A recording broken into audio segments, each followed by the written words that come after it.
would have absolutely never happened with me. And it didn't happen. For 4 years, it didn't happen. Mr. President, do you think you have the authority, the power to round up people, deport them, and then you're under no obligation to a court to show the evidence against them? Well, that's what the law says, and that's what our country needs, because we were, unfortunately, they allowed millions of people to come into our country, totally unvetted, totally unchecked. So you would ask, did he have the authority to allow millions of people? Did Biden have the authority to do something that's unthinkable? Have open borders where millions of people poured into our country, totally unvetted and totally unchecked, just as you would say. And many of those people were criminals. Many of them were from jails and prisons and mental institutions and gang members and drug dealers and very dangerous people. Many were murderers. We have 11,088 that we know of murderers they murdered. Of that number, at least half killed more than one person. They're in our country. They're in a location near you. Biden allowed that to happen to our country, and his people that really ran the country. And the person that operated the auto pen, I think we ought to find out who that was, because I guess that was the real president. So when you ask me if we have the authority, did Biden have the authority to allow millions of people to come into our country? Many of these people hardened criminals at the top of the line who have caused tremendous damage in our country. You see them in New York City fighting with our police. I mean, literally having fistfights in the street with our police.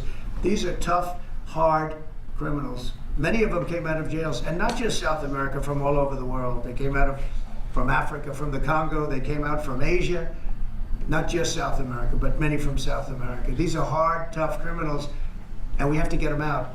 And a judge sitting behind a bench someplace got a nice appointment.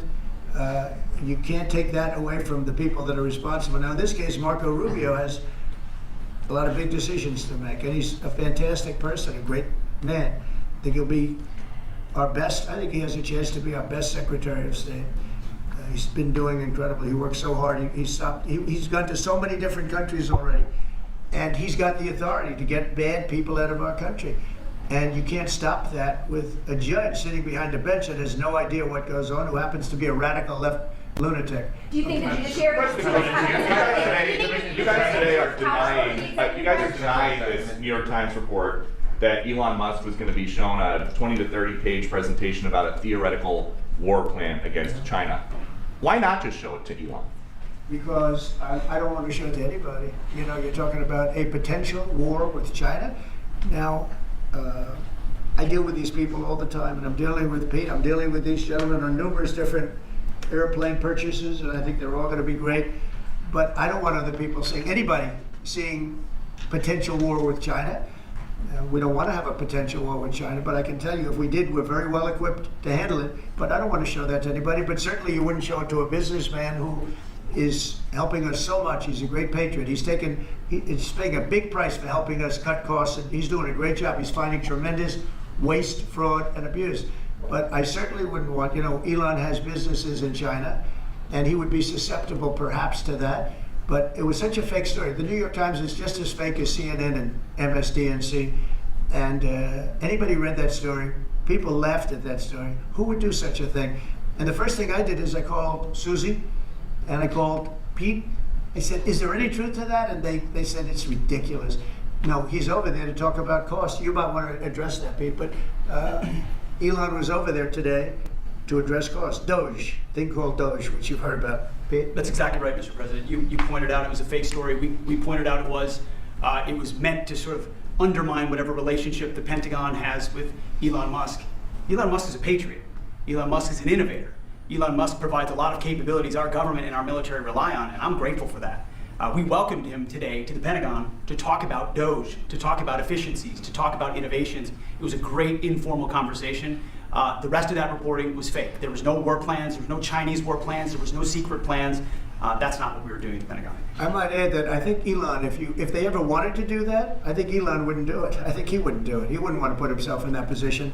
But if you read what's out of the New York Times, it's such a dishonest newspaper. It's such garbage. It's, it used to be called all the news that's fit to print. Well, it's all the news that's not fit to print. They have fake sources, or they don't have sources. I think they make most of it up. But this was a made-up story by the New York Times. I call it the failing. It's a failing newspaper. It's failing.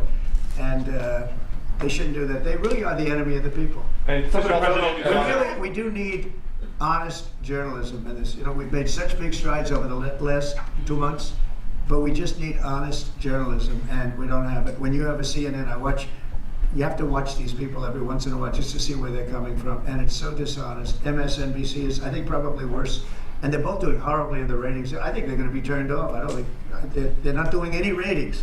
You're doing well in the ratings. Mr. President, Thank you. just quickly on, I understand that your trade rep is meeting their Chinese counterpart next week. Yes. Is there anything that they can do to stop April 2nd or to roll back the tariffs that you put on China already? Well, we could talk, but basically, I call April 2nd. I would have made it April 1st, but I didn't want to be April Fool's Day because then nobody would believe what I said, and they do believe me. April 2nd is going to be Liberation Day for America. We've been ripped off by every country in the world, friend and foe. We've been ripped off on trade. We've been ripped off on military. We protect people, and they don't do anything for us. It's just so unfair for years and years. And now some of that money is going to be coming back to us in the form of tariffs. There, tens of billions. It's going to be numbers like nobody's ever seen. So, NVIDIA announced today. You saw that. Hundreds of billions of dollars of investment. The biggest chip maker in the world announced hundreds of billions of dollars of investment. Hundreds of billions, not millions, but billions. They're all coming here. Apple just announced $500 billion worth. They're going to build plants here. You know, they built their plants in China. They're going to build them here, and they're starting immediately. We have investment, the likes of which this country has never seen, already announced. And they all want to have news conferences. I don't have enough time to have that many news conferences, but I would say so far at least $4 trillion. $4 trillion is coming in. Car companies, very importantly, a lot of the car companies that were going to build in Mexico or Canada are now building here. Because I don't want cars from Canada. I don't want cars from Mexico. They want to do it, it's fine. But I want the car companies to build here, not, they were building in Mexico 3 plants, big plants, really big plants, and they were going to sell the cars right across the border. We wouldn't have the jobs, we wouldn't have the profits, we wouldn't get the taxes, we get nothing. All we get is unemployment and empty factories. Those days are over. So now those 3 places are going to build here, but many more than that. We have a big one. Honda is building, just announced a really big plant in Indiana, great state, smart place to build. And we have many car companies coming here. The steel mills are going to be booming. And many other things come with that. But we need that for defense. There are certain things you have to have. You have to have steel. We would have had, if I didn't do in my first term tariffs to stop the onslaught, because they were dumping steel in order to destroy our steel plants.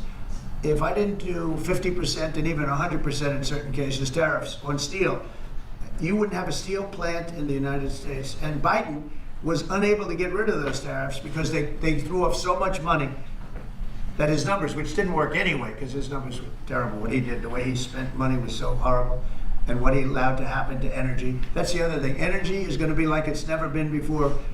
Mr. Vice President is here. Do you have anything to say while you're here? No, sir. Good Vice President. I'm just here to watch the show, sir. Okay. I think airplanes are pretty cool, so I wanted to check this out. Airplane's cool. It is cool. Mr. President, what do you think China can do to take off the trade war at this point, though?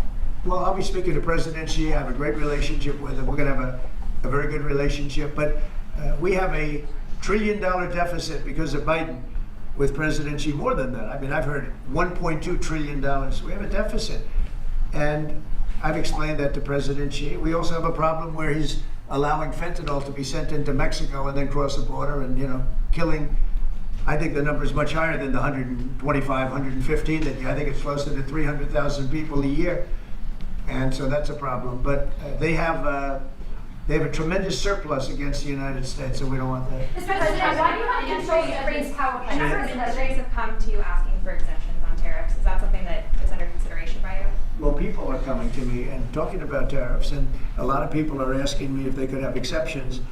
And once you do that for one, you have to do that for all. So, generally, I did something interestingly during 2 weeks ago.